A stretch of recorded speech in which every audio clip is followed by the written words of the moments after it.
morning. We are here meeting with Mrs. Toriello because of some concerns that she has for Anthony. So at this time, we would love for you to share some of your concerns that you have in reference to Anthony.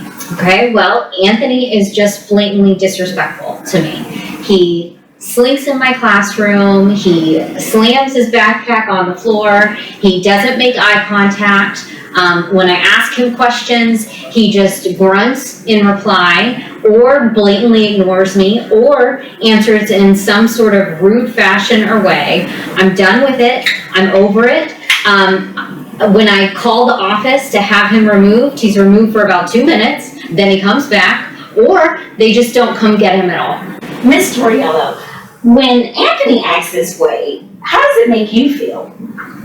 I mean, honestly, I'm just really overwhelmed and I don't know what to do with him. Well, we are all here to support and collaboratively solve this challenge together. What have others experienced? Well, so I have to tell you, I can definitely relate, because he acted the same exact way with me the first couple of weeks of school. But what I had him do, I read it online, was having him journal, and I have all my students journal, and one of the journal activities I had them do in the beginning was writing down their hopes and fears for school this year. And Anthony in his writing expressed that he is never felt successful in school, and so that kind of gave me some insight into him. But he had also said that he feels overlooked at school and at home. He has 7 siblings apparently, so he does seem like he feels like he's ignored and doesn't really get the attention that he wants. So that totally shifted my mindset on Anthony, and I was able to really reflect on myself and see that some of the things that I was doing in return to his emotions were probably setting him off further, because they were some of the similar frustrations he was feeling at home. Ms. Allen, thank you for bringing up your own awareness of how you felt, and also providing a classroom practice you enacted in response.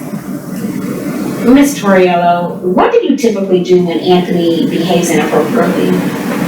Well, when he comes in and he's disrespectful, I just ignore him. I ignore him and I pay attention to the other 24 students that I have in my class, because I don't have time for them. So what impact do you believe that may have on him? And also, how does it impact his participation and your grade in the class? Well, he doesn't complete anything. He has an F right now.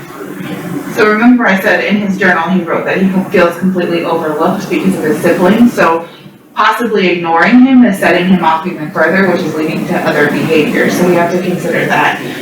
So a lot of times when I notice that Anthony's feeling withdrawn or upset, like I'll just bend down really quickly down to his desk where the other students are coming in, and just talk to him about like, what are you feeling today, what's going on bud, like what can we do? And he tells me how he's feeling, and he really responds and says, this is why I'm feeling that way. But he only became comfortable with that once I did it myself. So I had to model for him that I was feeling frustrated one day and why I was feeling frustrated. He really saw me as a person. So now he does it without me even having to prompt him to share how he feels. Listen, I'm not a terrible teacher. I knew that ignoring him was not the right solution for Anthony, and I now can see how ignoring him, why that would affect him in the way that it does. And I honestly feel terrible about that. So I guess I need to go back to my classroom and really start building that relationship with him, but also with all of my students, because if I don't know that about him, then what don't I know about the rest of them too? So I'm glad we got to come together to realize the importance of reflecting on our own self-awareness and regulating our own emotions before we impart them on students. How about I come into check on you in like a little while to see you implementing these practices and see how it's going.